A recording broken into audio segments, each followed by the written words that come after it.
Okay, and Claire, you might need to say, if it asks you, is it okay to record? Say yes. All right. Hello, everyone. Welcome to another lecture in our series, seeking to tell the full story of Boulder's Central Park. Tonight's program is called The Displaced Residents of Boulder Central Park, featuring Clare Brandt and Minister Glenda Robinson. My name is Addie Thompson, and I am the manager of the visitor services here at the Museum of Boulder at Tico Center. The Museum of Boulder originated, as many of you know, as the Boulder Historical Society back in 1944, when A.A. Paddock, along with other local residents, decided that it was important to start saving items from Boulder's history. 80 years later, we are now the caretakers of more than 49,000 3D artifacts. And the museum continues to showcase inclusive community stories, preserving them for the future and inspiring us to effect positive change. History happens here, and we need your support tonight. Also, please consider signing up for our newsletter and renew or sign up for a membership here. Before we get on the way with our tonight's program, we have a few brief announcements. Tonight's program is presented in partnership with Historic Boulder, the City of Boulder, the NAACP Boulder County. It is sponsored by Visit Boulder and Create Boulder.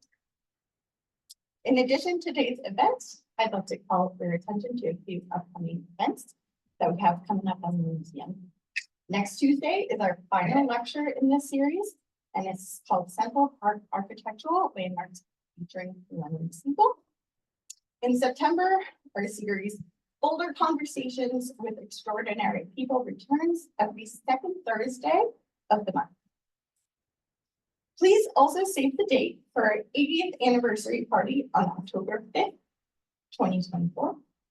A special fundraiser here at the museum to celebrate our 80th year and showcasing the significant history of Boulder. Please help us on our journey to make it to 100 years and by showing your support. And many more. As always, there's an event. These events are made possible by generous support of our members, the City of Boulder Office of Arts and Culture, the Boulder Arts Commission at CFD, and the Museum Board of Trustees, and the Institute of Museum and Library Services, among many others. Tonight's program will feature 2 speakers, followed by some questions. We will begin with Clare Brandt, presenting her research on this neighborhood. Clare is a historic preservation planner for the City of Boulder Historic Preservation Office. She spent the better part of this year researching the residents of Central Park to tell a more complete history of the area. Clare connects with Boulder's past by finding new truths and elevating voices that haven't been heard before. She's a lover of archives and a firm believer that every time you look at something, you'll find something new. Next is Minister Glenda Robinson, and she will contextualize and provide her perspective on the history and her lived experience. Minister Glenda Robinson is a longtime resident of Longmont, Colorado. She has served her community in many ways, and she has been doing so since the height of the civil rights movement. Minister Robinson marched in the sanitation workers' strike. I Am a Man march led by Reverend Dr. Martin Luther King Jr. This set her on a long course to keep Dr. King's dream alive. She is an oral history liaison for the Museum of Boulder, proclaiming Colorado's Black history, and a historian for historic Second Baptist Church, Boulder, and the NAACP Boulder County. Clare, you have the floor.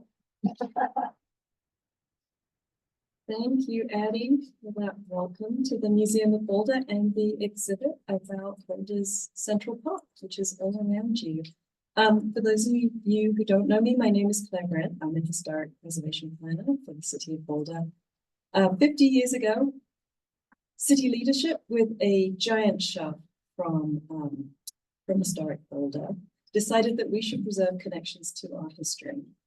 In the preservation field, we focus on tangible resources and regular people for these buildings. And we use buildings to connect to the past, because when you stand in front of an old building that hasn't changed in 100 or even 30 years, you can imagine yourself back in time. Who here has been on a ghost tour and felt connected to past residents? Or my favorite activity, walking around Mapleton Hill and fantasizing about inventing a time machine. Which house would you buy when it was brand new? It's why we all love historic images, and probably one of the reasons why we're here tonight. Our buildings in Boulder are diverse and interesting and authentic, but they don't always tell authentic stories of our diverse and interesting residents. History Colorado recently did the math. Fewer than 4% of the buildings and sites on Colorado's Register of Historic Places represent the stories of our state's Black, Indigenous, Latino, Chicano, Asian American, and LGBTQ+ communities. The same patterns appear on the National Register of Historic Places and in the city of Boulder. But this talk is not about preserving tangible resources. It's about something that was erased. Because it's equally important to highlight voices that have historically been marginalized and correct how we tell those stories and reflect that history. I became a US citizen in 2022. I have no claim on the history of the United States, and the stories are not mine to tell. But I come into this with a privilege, a kind of a blank slate and a passion for researching the past. And I especially love researching people whose stories have never been told. And I learn something every day. This is a contemporary image of Central Park. Do you recognize it? Anything jump out at you? Parking lots. Parking lots, yep, there's lots of those. Anything else? Trees. Some trees, the band shell, yeah. Can anyone guess what the white polygons are? Former building. Yeah, exactly that. Those are the footprints of buildings that were in this area before it was a park. And I had to pick a date, so this is 1906. Until very recently, we knew next to nothing about this area and the people who lived here. We thought we knew some things, but it turned out we were pretty wrong. So you may have seen this article and these 4 images before. What you might not know is that calling this the jungle and publishing these specific images was a deliberate act intended to dehumanize the residents and justify their displacement. When I first started researching this area, I didn't know exactly where the so-called jungle was located. Everyone, it seemed, had a different explanation of what it was and why it was and who lived there and how they lived there. None of these images, for example, are before and after images of the same area, even though they are presented that way. Sometimes we unknowingly perpetuate harmful narratives, and tonight we're going to take a look back at the 50 years before Central Park was constructed through the eyes of the people who lived there. You all know Central Park and the civic area as it is today. This is what it looked like in 1887. Sorry, grab my laser pointer. This is Canyon, which was called Water Street. It was the main rail route into and out of Boulder. There are 3 tracks in 1887, and in this image there are trains on each of them. This is the creek right here. The 11th Street pedestrian bridge is about here today. This was 12th Street. It's now called Broadway. And the Penfield Tate Municipal Building is where this big clump of trees is. The band shell was about here.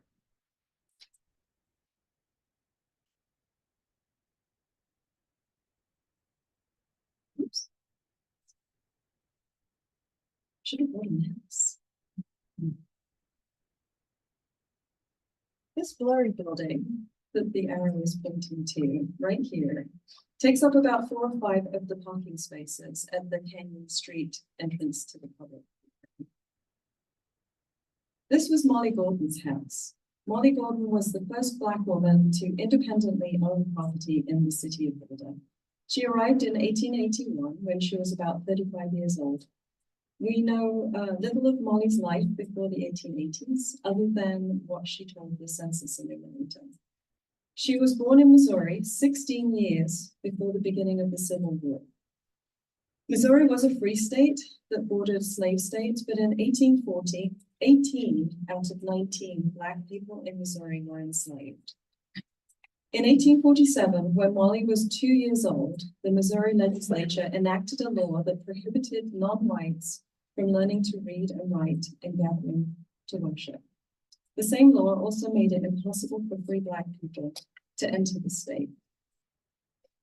In 1885, Molly Gordon told the Colorado census enumerator that she was a rag picker. This placed her at the bottom of the social hierarchy.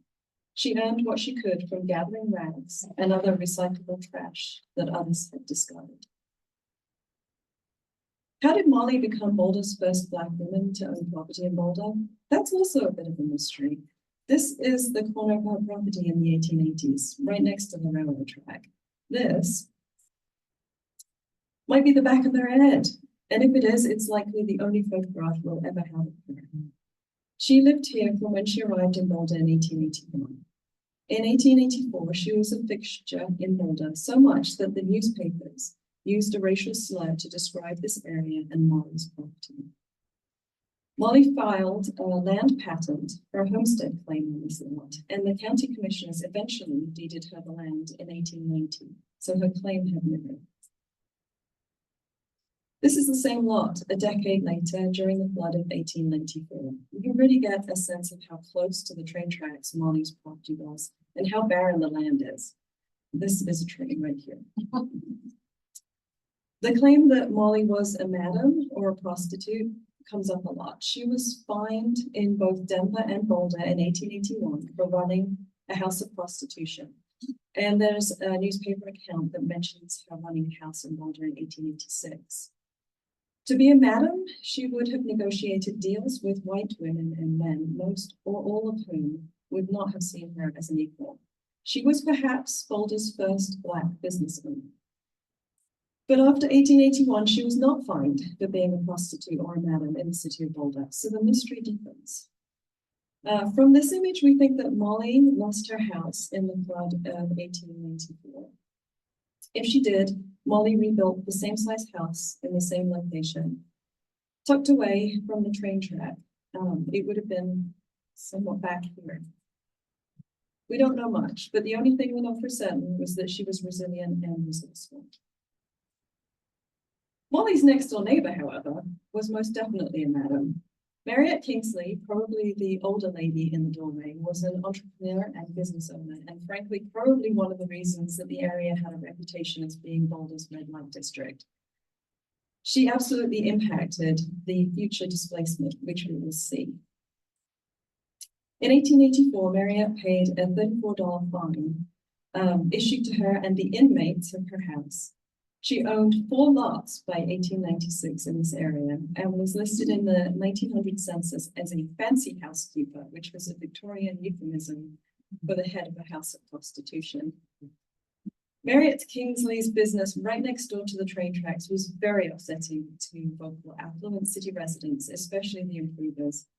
From the 1880s into well into the early 20th century, these residents led a campaign to shutter the brothels in nearby saloons. But Marriott's business was hugely successful. This is the neighborhood in 1901. With a couple of exceptions, the houses that are visible in this image south of Water Street, Canyon Boulevard, are brothels, and most were owned by Marriott.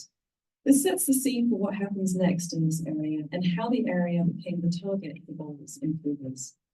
The first catalyst was the death of Marriott Kingsley in 1902. Marriott left no obvious heirs, and her empire was scattered. She had sold some of her properties before her death and bequeathed some to distant relatives. This is Doc Tipton. Doc's wife, Lizzie, bought the land on the corner of Water and 11th Street from Marriott in 1899. She built a large house with the money Doc sent him. Apparently, he was a moderately successful miner. Lizzie raised her children in the house. This is Lydia. She was her youngest child. In 1907, Lydia married Joe Yellowlee, and he took ownership of the family home. According to the Sanborn maps, Joe and Lydia ran the house as a brothel. In 1908, Joe got fed up with the increasing number of trains parked in front of his property and the freight loading and unloading of the hours, and clearly it was impacting his business. So Joe sued the railroad company and somehow won. But rather than removing the platforms, the railroad company agreed to buy Joe's property and move his house. They relocated the house to 2040 Pearl Street, where it stood until it was destroyed by a fire in 1991. Should have saved that one, Len. This is the house in its new location. The railroad company also purchased the neighboring property from one of Marriott's heirs, but the other residents of the block were not so lucky. Jenny Johnson purchased her home in 1900. It's one of the few houses that wasn't used as a brothel and is somewhat hidden in the trees. So we don't have a picture of it, but it was where the north entrance of the Penfield Tate Municipal Building is today. It's about here. We don't know much about Jenny other than she was born in 1866, just after the end of the Civil War in Virginia. She was Black, and according to the census, she had not had the opportunity to learn to read or write as a child, so was probably not literate.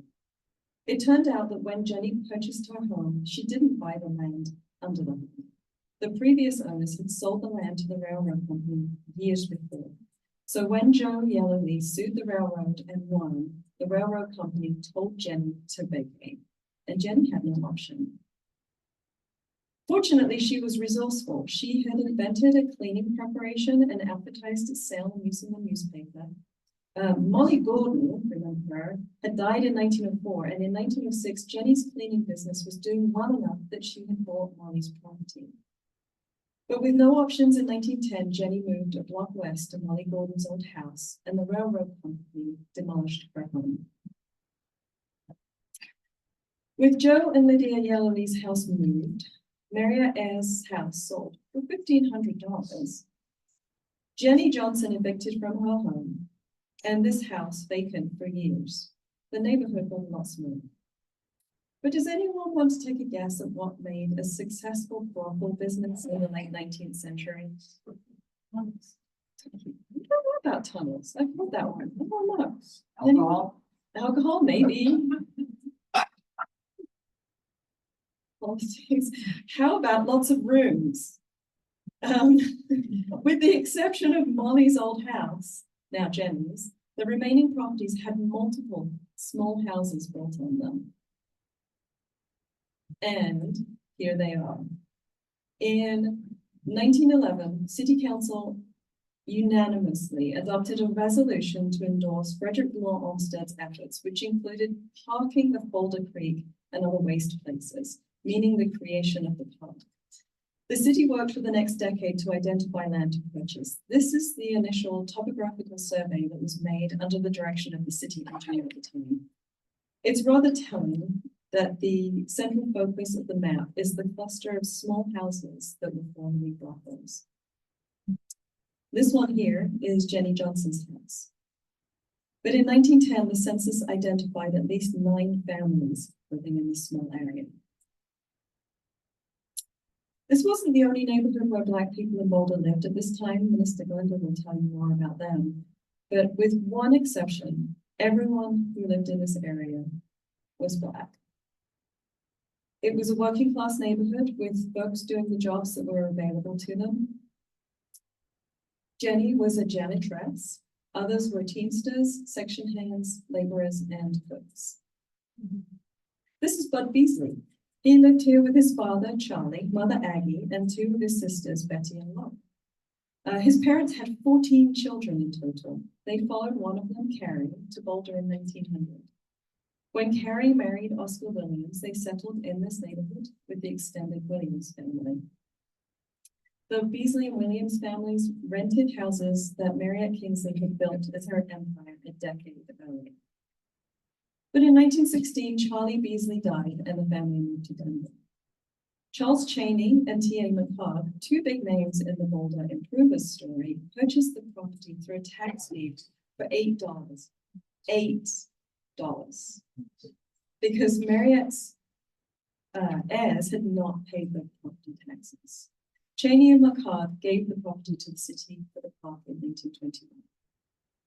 The same thing happened to the Williams family. The Morse brothers, a Denver business, purchased the tax deed again because nobody had paid the property tax bill.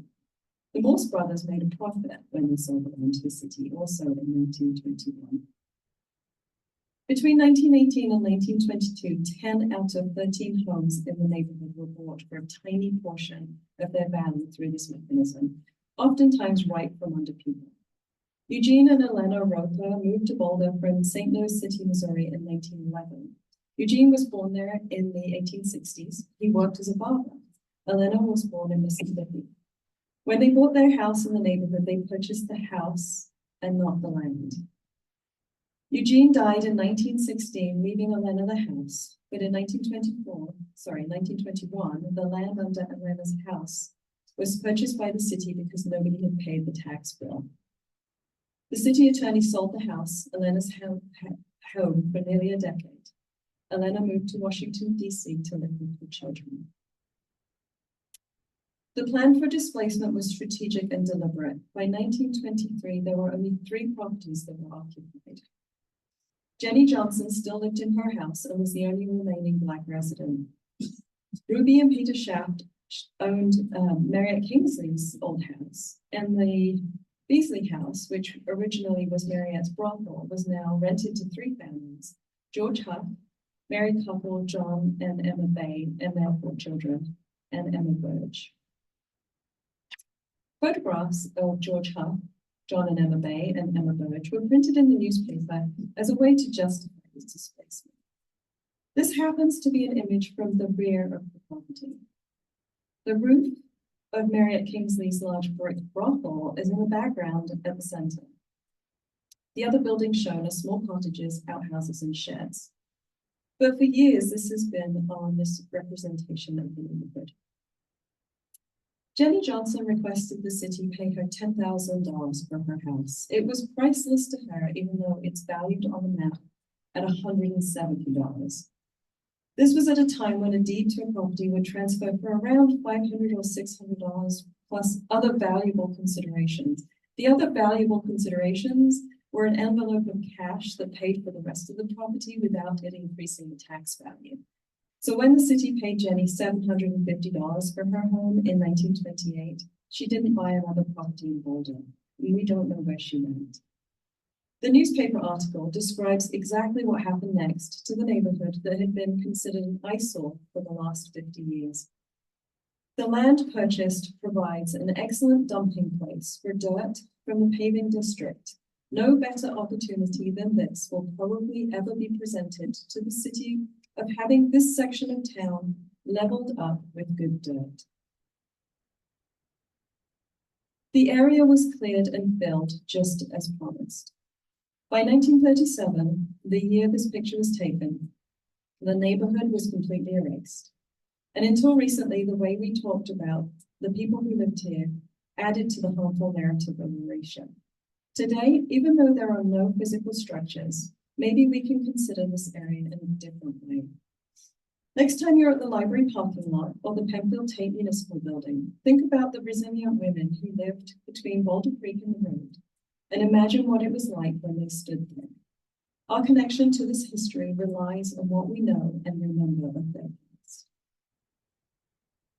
As I hand the mic over to my co-presenter, Minister Glenda, I want to continue the conversation about why it's important to talk about the legacies of people like Molly Gordon, Jenny Johnson, Bud Beasley, and Elena Roper, as well as the legacies of members of the Black community, they might just have, who did manage to stay in. And before we do that, Addie's going to turn the mic back on.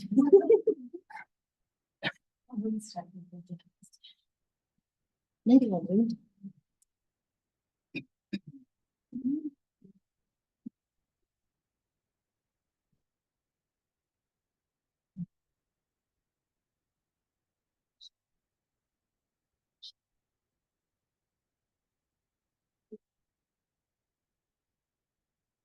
Mr. Glenda. Okay. I noticed there's a hand up, but We're gonna take Eddie says questions we'll now. take questions later. So, good evening, everyone. I count it a signal honor to come before you this evening to talk about the people who preceded us here and blazed trails so that I can sit before you this evening and talk about them. I'm standing on the shoulders of men and women who dared make their mark here. We should have talked because we have a little repeat, but it's good because we're remembering the lives of phenomenal people. We stand on their shoulders and we celebrate their greatness, the greatness that few people saw and acknowledged. They were bold and courageous, and I salute them tonight. Want to thank Historic Boulder, I see Lynn here, the Museum of Boulder and the City of Boulder. For this series, I say congratulations on the 100th anniversary of Central Park. And Claire, thank you for allowing me to talk and share these moments with you. So we talk about people who dared to grace Boulder with their presence to make a life for themselves. Well, people did just that. And so we're going to explore the lives of some of these people, beginning with the infamous, my favorite person is Molly Gordon. 1881 to 1904, 1034 Water Street.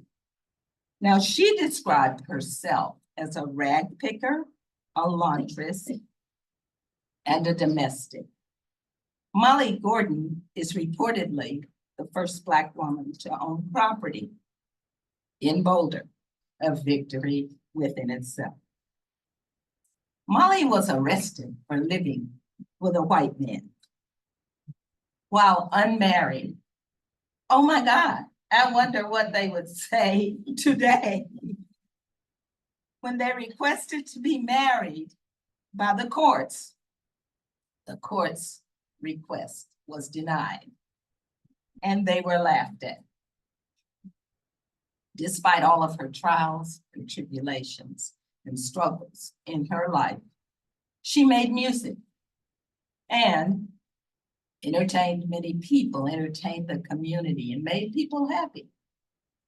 She cared for people, even though it was suggested that Molly may have supplemented her income by running a house of prostitution or serving as a madam.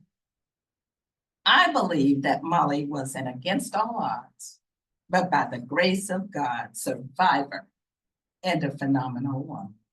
Say what you will about her, that's my take on it. Mariette Kingsley, 1886 to 1902, 1128 Water Street, and so on. Now, Mariette Kingsley ran a successful business as a madam, as Marcy shared, managing a house of prostitution. Mariette was born in Scotland, she states around 1860. However, that time frame doesn't match the 1900 federal census. She died in 1902, estimated to be about 75 years old, although she said she was 42. Like that. She arrived in 1885 and purchased her first Water Street property. She purchased 3 additional properties within 4 years, running a highly successful business as a madam. Mariette had it going on. J.H. and Anna Lothridge and Emma Lothridge was also a part of the family. 1036 Water Street, 1104 Water Street, 1140 Water Street. They were active members of Allen Chapel African Methodist Episcopal Church. Some of you have heard that there were 2 Black churches here in the area, and one of them was Allen Chapel. The other was, of course, Historic Second Baptist Church, Boulder. In 1896, J.H. lived with James Hall and his family at 2102 Goss Street. You've probably heard about the Goss Grove neighborhood. Anna worked as a live-in maid for Mariette Kingsley, here we go again, who died in 1902. After Mariette's death, Anna lived with neighbors Marie Page and Claude Shields at 1104 Water Street. Later, Anna, while serving as a cook, lodged with Jenny Johnson. You heard that name at 1140 Water Street, apparently leaving Boulder in 1910. Richard Townsend, this isn't a name that's in the lineup, but there's an article in the printouts that we've gotten. Chaired a program at Allen Chapel AME Church and acted very acceptably as chairman. I'm not sure what that means, but I guess he did a good job, we could say. This is stated in a newspaper article from the Boulder Daily Camera dated June 20th, 1896. Following the death of her husband, it was reported that, this is just something that I've known from the 6 generations of people that lived here, that Robert Townsend married Daisy Horn, one of the 9 founding members of Second Baptist Church, Boulder. Charles and Agnes Beasley, she mentioned that, 1900 to 1916, as well as Carrie and Oscar Williams. A lot of families built community. And so when they moved here, of course, they brought a bunch of people with them, or their kids, a bunch of kids. They were 2 families who were active members of Second Baptist Church. Carrie and Oscar distinguished themselves as part of the Alabama Blossoms minstrel players. They lived on Water Street and 11th Street until Charles died in 1916. The family, as she said, then moved to Denver. Another one of my favorite people is Jenny Johnson. Jenny, 1900 to 1922, was also a dedicated member of Second Baptist Church, who helped many in the community, including a poor mother and a child survive the harsh winter. What an act of benevolence from my perspective. 1120 Water Street and 1034 Water Street.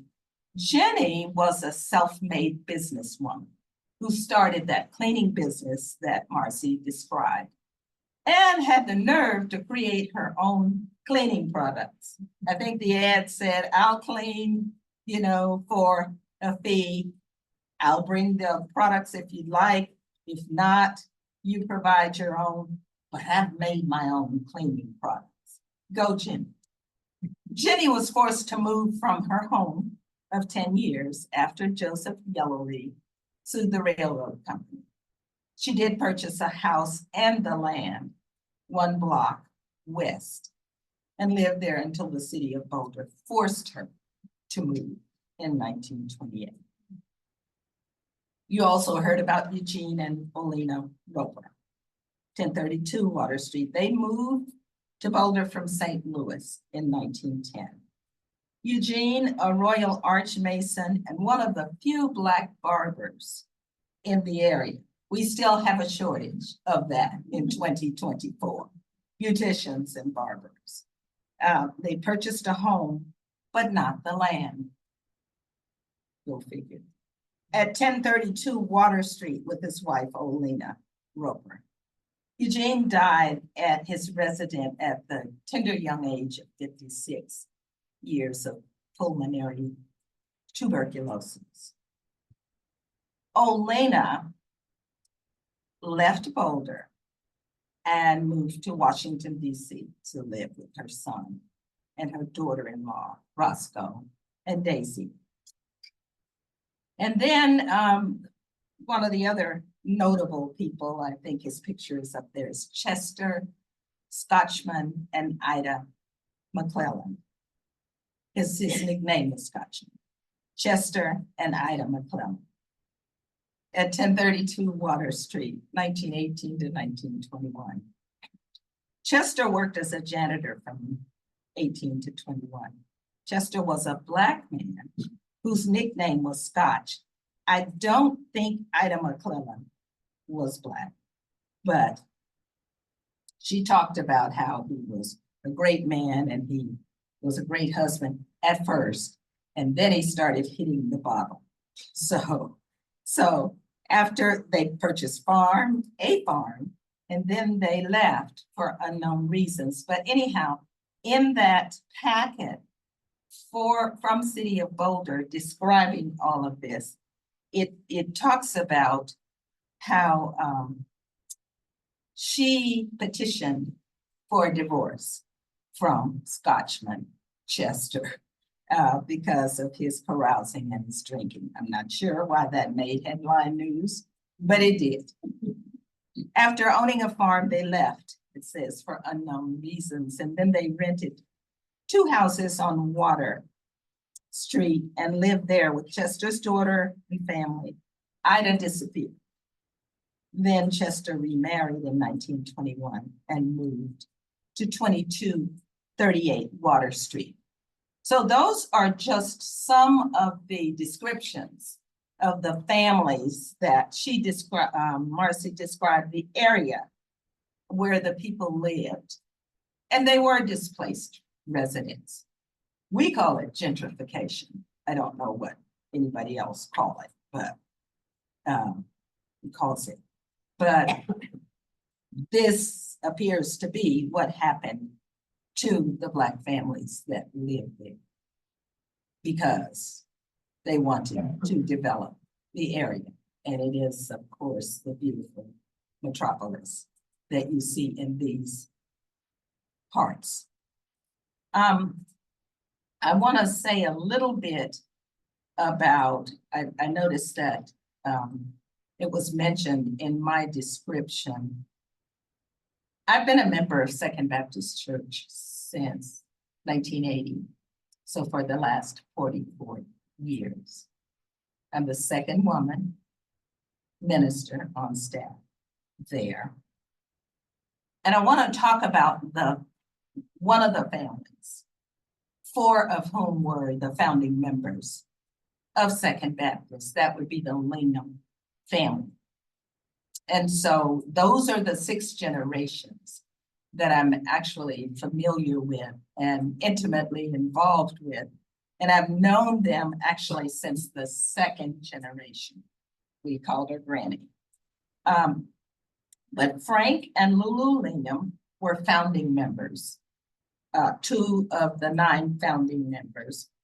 And Robert and Daisy Horn were also founding members. So Lulu and Daisy were sisters. They came from Missouri.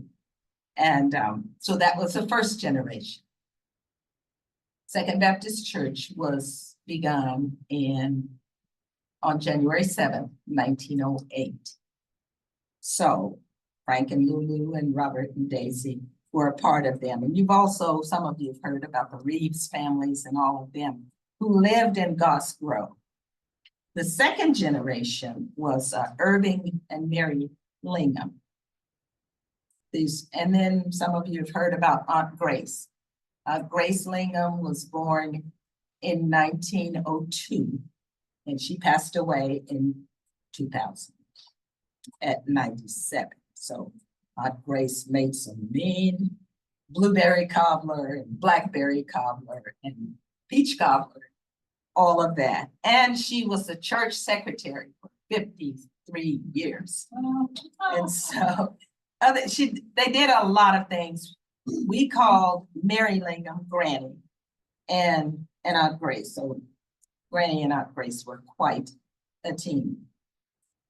The 3rd generation was Reggie Lingham, Janice Lingham Maury, Eileen Lingham Walker, and Kendall Lingham Sr. They would be, so Eileen was the first woman minister at Second Baptist in 20 14. Just took God a little while to navigate those hundreds of years. But anyhow, and then the fourth generation of the Linghams would be Carlos Walker and Carnita Walker Lewis. Some of you may know Carnita, who's been around here. She graduated with a bachelor's and master's from CU. And then the fifth generation is one of my daughters, Dr. Shaniqua Walker Brandt, and Corrine Lewis, and Christian Lewis. Those would be Eileen's grandchildren. And then the sixth generation is Dr. Shaniqua has four children: Malachi, Naomi, Judah, Jade, and Christian has Empress. So there is a legacy here. I love to think about and talk about the legacies of people that, you know, you can track families for generations. And so just wanted to share that with you guys. In fact, I do have a lot of things on the Lingham family. I think I mentioned some time ago that Frank Lingham owned a mine in Sugarloaf. And so these are the official papers of him owning and selling that mine in Sugarloaf. Here's the deed of trust and all. I've got tons of papers like that. And then the other thing I want to say is, I'm probably skipping all around. I got a lot up here, but we took a tour of the Goss Grove neighborhood not long ago. And that was a joy to me. Dan Corson took us on that tour. And one of the things that the Linghams keep telling me is, it was a lot of Black people at Second Baptist Boulder. And they were all related. And I was thinking, you know, okay, I can't figure that out. Well, if you go on Dan Corson's podcast tour, or whatever it's called, Pocket Sites. Thank you. If you go on that, I see what they were talking about everybody. So you've heard of the Reeves family, the Reeves and the Morrison's family. Everybody's probably heard of George Morrison. They were very famous all the country over and around the world, musicians.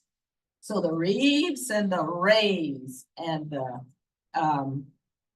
the Baskets and there were about 6 families that lived in Goss Grove who were all related. They were either nieces, nephews, grandchildren, or somebody. And so I'm gathering all that data on those families that lived there, gave their lives there, and blazed trails for me to be here tonight. I don't take it lightly. So how am I doing on time? I'm good, because I'm a preacher. Be careful. Oh, I have 15 more minutes? Yeah. Oh my. Okay.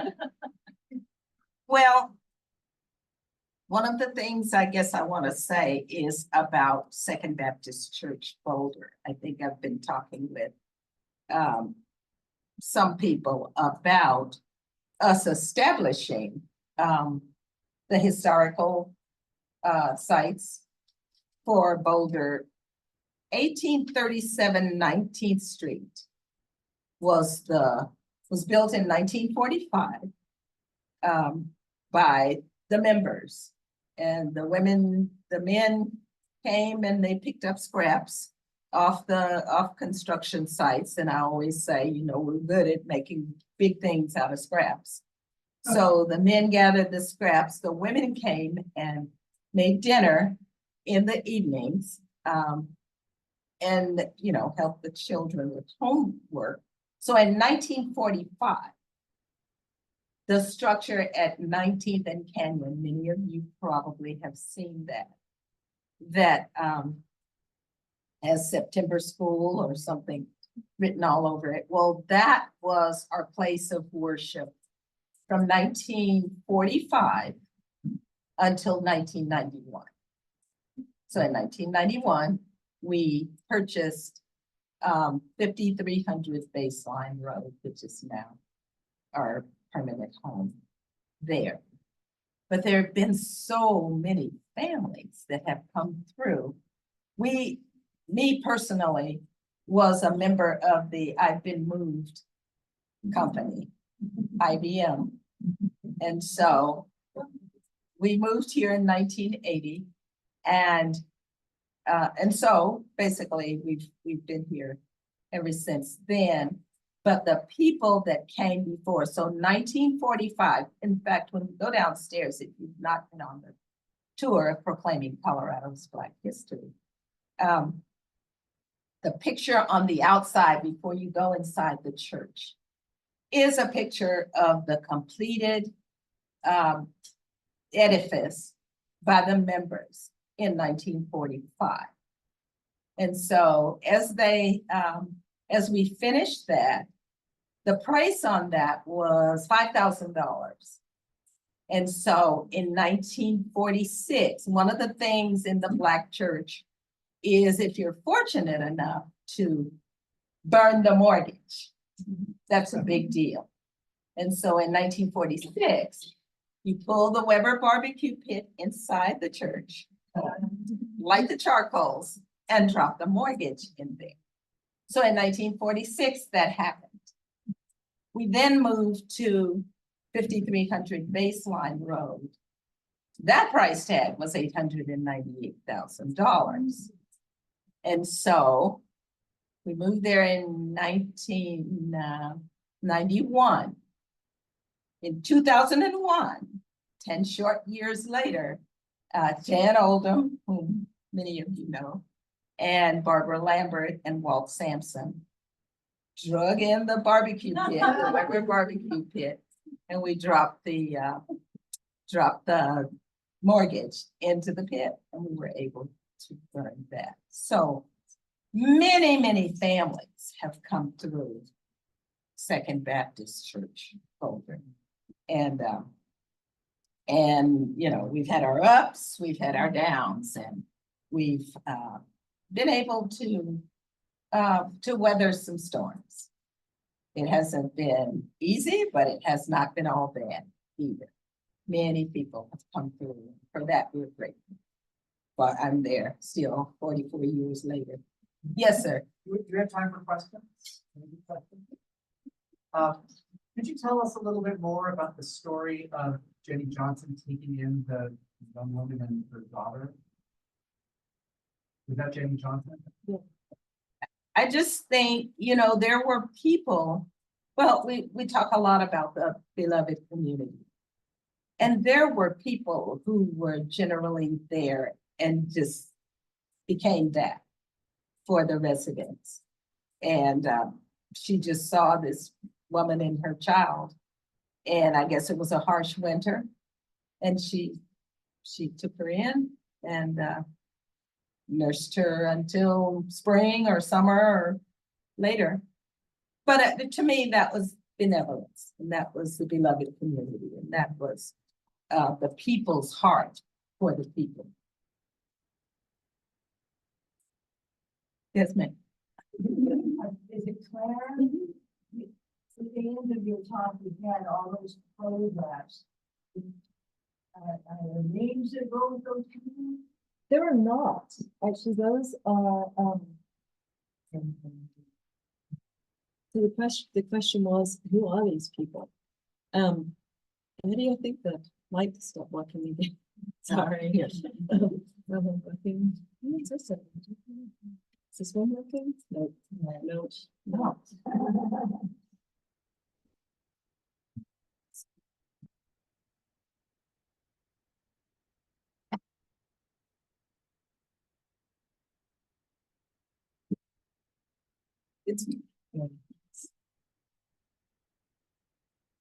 It's So the question was, who are these people? And the answer is, we don't know. This JB Stettimer, he was also called Rocky Mountain Joe, and he was in Boulder from the 1880s until 1910 when he died. And he made most of the historic pictures that we have around town. And these are some of his, I guess we call them outtakes now. Each one of those is a contact sheet, so with a large format camera, you had a big negative, and he basically covered the negative and made 9 different pictures on each negative. And so probably these were people who couldn't afford to have a full portrait done, or they were friends of his, and he said, "I'll take your picture for free," and but we don't know who they are. If anybody recognizes anyone, I'd love to. That's some cousins. Right. Glenda, I was just curious what you could talk about on the Goss Grove neighborhood and some of the other families there. Like I mostly know the Flowers family, but wondering who else you might share about the families in the Goss Grove neighborhood. Yeah, I had a list of names and I did not bring it, but all of that is on the, what's it called? Pocket size. Pocket sites. Pocket size. Thank you. Okay. Yeah, they're all listed there, and they all did incredible things as they came together and had church. So what else is interesting is that with the 2 churches, some of the families, the Groves and the Reeves and the Morrisons and the Baskets and the Rays, some were members of the Allen Chapel AME Church, and others were members of Second Baptist Church. And so, but they did a lot of stuff together. I remember the Linghams telling me about, they used to have a women's softball team. I mean, a really, really good softball team. I'm a softball player, so I go for that. And so they literally would come back and forth. They mostly were members of Second Baptist, but they would come back and forth to Denver. And so they played competitively on Sunday afternoons. And yeah, and of course, and matter of fact, Aunt Grace, who was born in 1902, was on that team. And I guess she was a main player. So, you know, they found recreation wherever they could. The other thing that they shared with me was many of these people could not find jobs. And so they either were servants, maids, or they went out and gathered pheasant. Pheasant hunting was a big thing. And the whole family would go pheasant hunting, catch the pheasants, dress them, and sell them for that and deer and all other kind of wild game. They did whatever they needed to do to make a living. The other thing about the Linghams is we did have a lot of small business owners, or a number of small business owners, I'll say. And the Linghams were good, they still are good with their hands. And so they had the Lingham upholstery shop. And then there were laundry cleaners and Rays. Speaking of the Rays, they had Rays Inn, which was the barbecue. And the folks would come down from Chautauqua and all around to get some of Rays Inn's barbecue. And the other thing about Rays Inn was that they were on the green map. I don't know if you've heard of the green map, which is was a place that identified sites as Blacks were traveling across the United States that were safe for them to stop and get gas and stuff. purchase food, that kind of. So Raise In was the only one in the Boulder area that's on in the Green Book. So there were two black churches in the area. That indicates that there was this large population of black residents in Boulder. How does that compare with other cities in Colorado from around the turn of the century? I don't think the populations were that large. And matter of fact, my family are church planters and AME church planters back in Tennessee. And I think I read something where they had like 13 members, 13 regular visitors and members. And the other thing about them is they only met maybe first Sunday out of the month or 2 Sundays out of the month. The thing about the AME church too, is that the pastor you go to this annual conference and then you get appointed to another church. So he may go to Shorter in Denver, which would leave Allen Chapel without a minister, or they will send in a substitute or something like that. So every year they would rotate ministers? It depends on how well you were doing. I think for me, it's very political. So if I've known pastors that have been at the same church for 30 years. But then I've known people that have been moved every 1 or 2 years. So. Yes.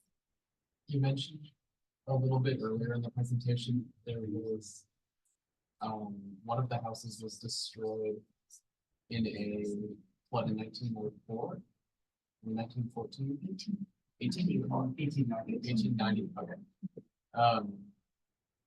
Do you know anything more about the house that was destroyed and the rebuilding of the house, or was it just the same style and size of building?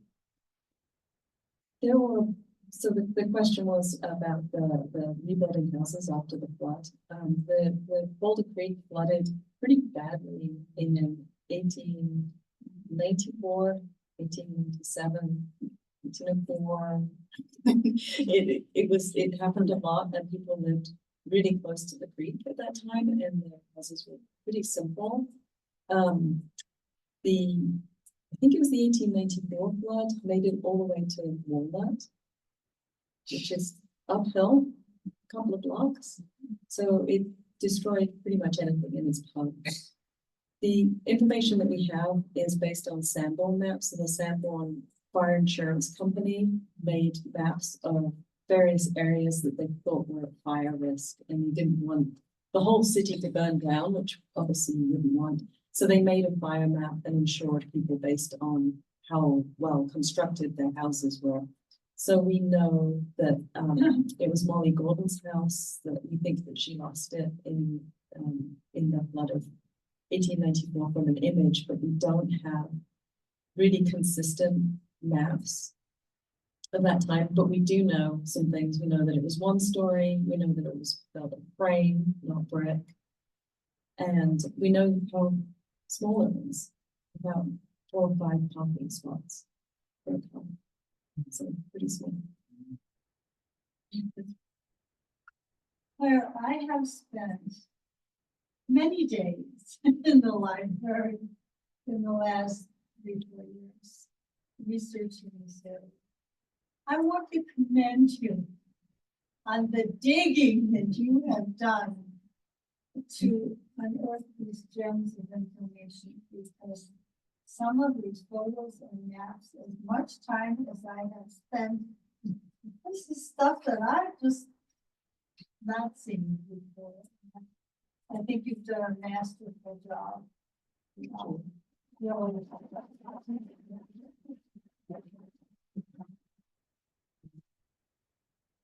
Another question. Discussion of doing any test gates or informative signage for them people.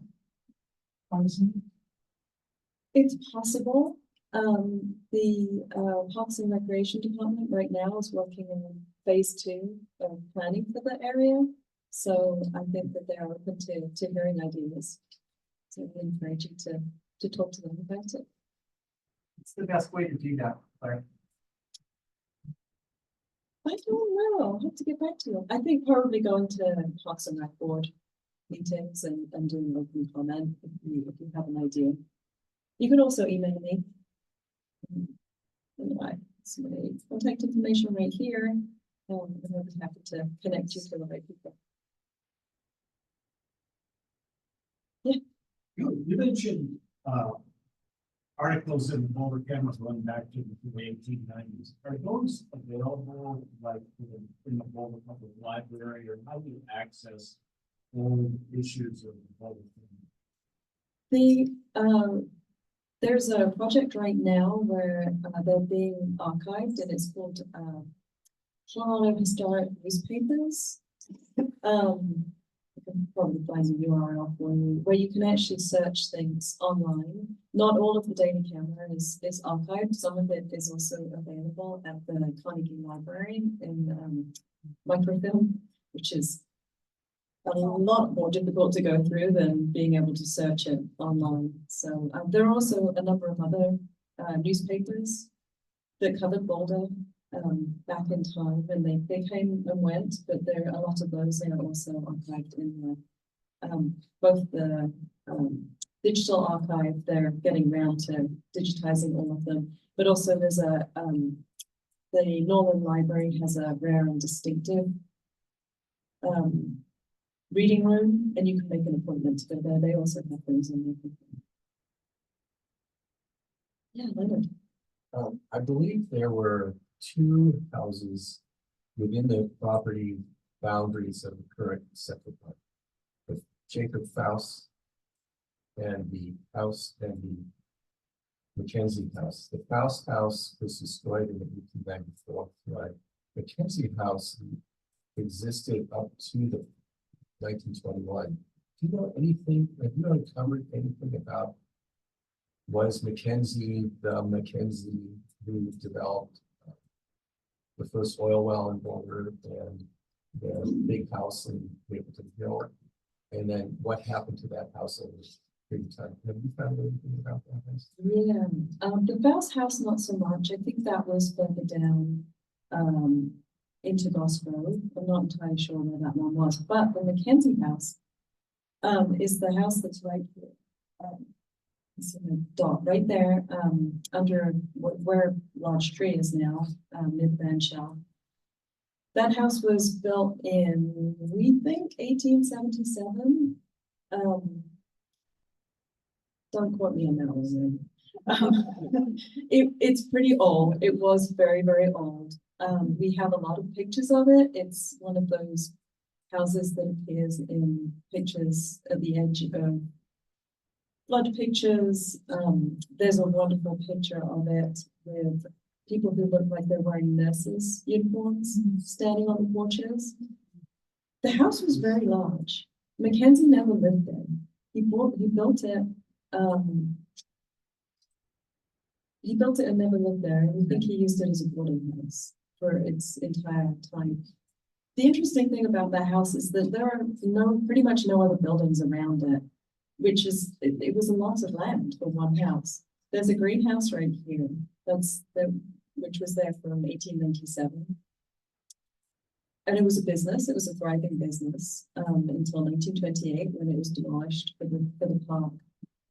But yeah, this house is still a bit of a mystery.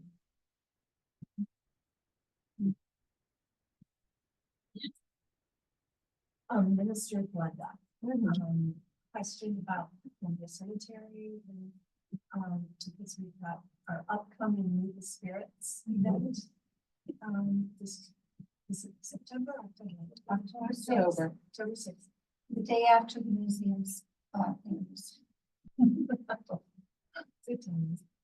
And then, so my question is, I know that we're working on trying to find out who's buried there and identify Black folks who are buried there.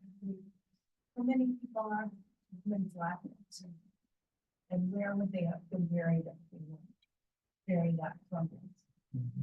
I think that. We have a list. Yeah, yeah, was it 116? And they're spread out all over. Yeah, they're interspersed throughout the cemetery, and I'm looking for actors and actresses to portray those, some of those people. And yeah, I think we'll have. So where would they have, where would Black folks have been buried if they weren't buried at the cemetery? You know, other cemeteries that were exclusively Black. No, I saw, I think in some of our stuff, I saw where someone was buried at Boulder, which is like, is that in Thornton or Northland or something like? Yeah, just one person, but there are many that are buried. Yeah. So I wanted to also say, I see the Bugs family is here. They moved to Boulder in 1957, right? And Wilford was the first Black police officer on the City of Boulder Police Force in 1967, 66. And then Inez was the first nurse practitioner at Clinica Campesina and one of the 6 founding members of that. And so she did her doctor's work there. I just was fascinated about when I did the interview with you guys, because they were at Clinica, the one house in Lafayette, and attending to the migrant workers, many of whom could not afford to pay anything. And so you worked there all day and stayed well into the night servicing the families. And the other miraculous thing was that the City of Lafayette police officer, well, first of all, the migrant workers, the women would be at home making burritos and tacos and all that for you all for dinner throughout the evening. But then the Lafayette Police Department would come and escort you home in the evening. I think that's pretty remarkable, talking about the beloved community. I don't want to get off that far off track, but that's, to me, that's part of Boulder County's history.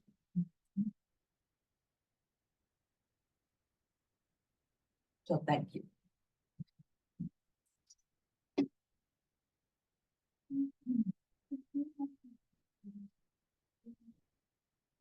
Minister Glenda, where was the AME church?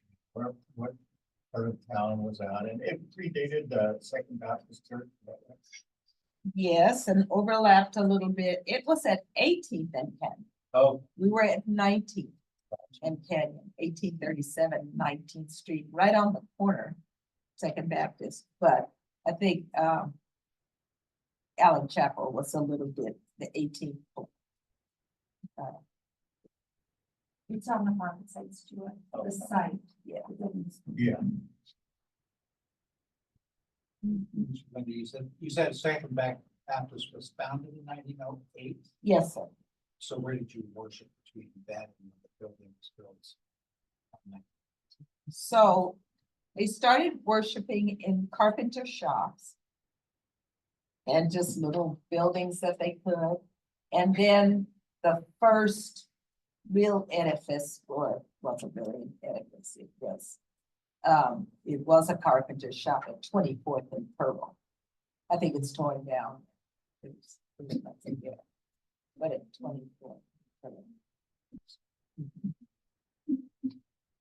Yeah, so, and wherever we could. Well, the other funny thing about that is many of the white churches were asking the members if they would join them in welcoming us to worship with them.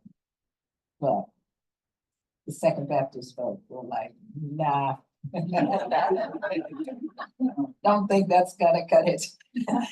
So anyhow, they decided that they wanted their own. So we got it.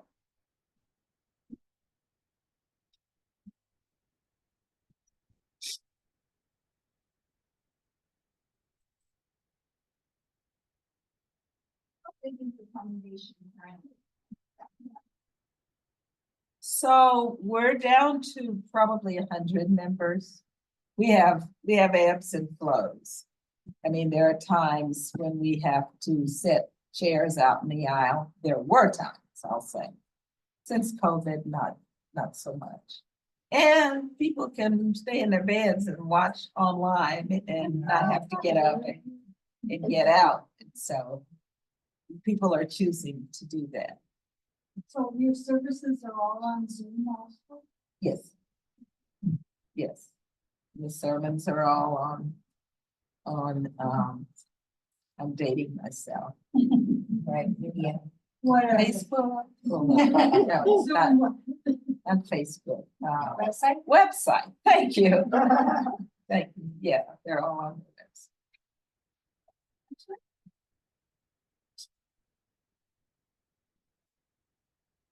Where do we go from here? We now have all of this new information. It is enlightening, it is, you know, dramatically more than we do previously. What do we do with this? Like to hear from both of you. I think we need to get together. You and me, for all that we do have. And compile or compose. It's so much history out there. I mean, if you go to 1880 or from that period to 2024, so much has been done. Dr. Charles Nylon, who was a jewel of a person, and so was his wife, Mildred, who was a mentor of mine.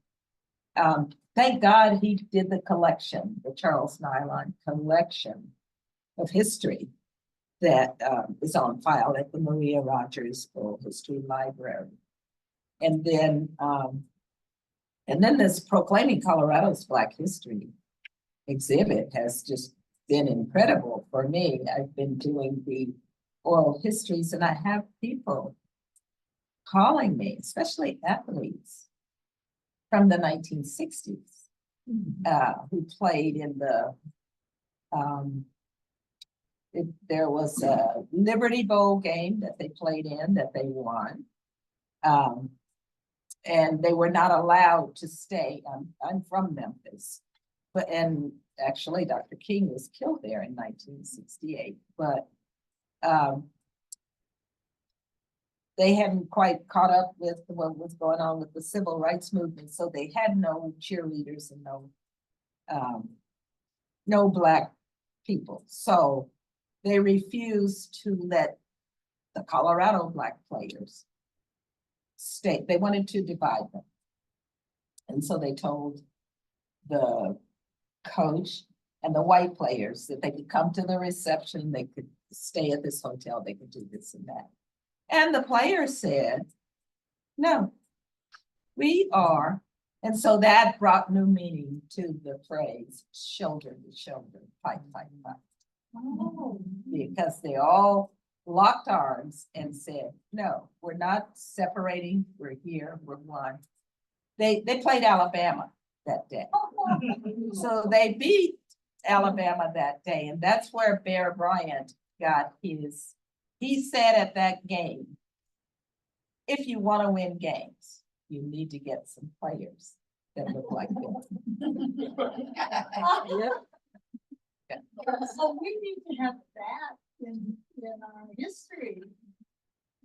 Well, it's in Eric Harris's oral history. And there are several other players that were there that day, and those guys are dying off. If I haven't learned anything in this project and this experiment, it is that every one of us, each of us has a history. And once we're gone, it's gone.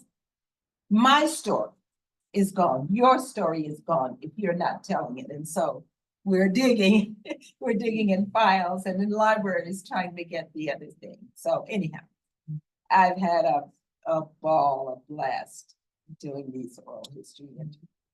So, yeah, my life has certainly been enriched by having.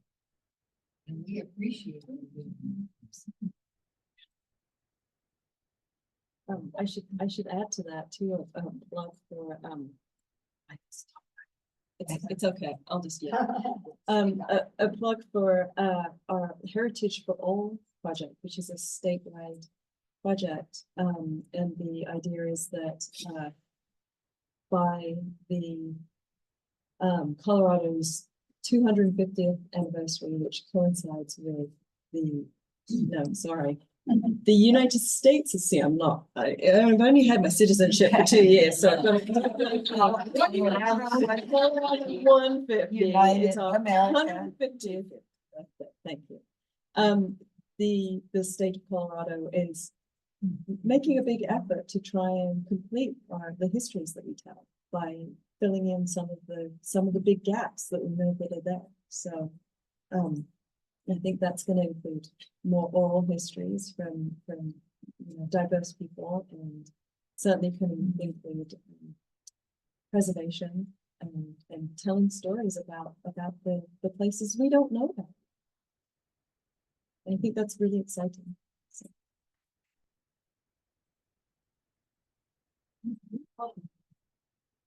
Thank you so much, you guys.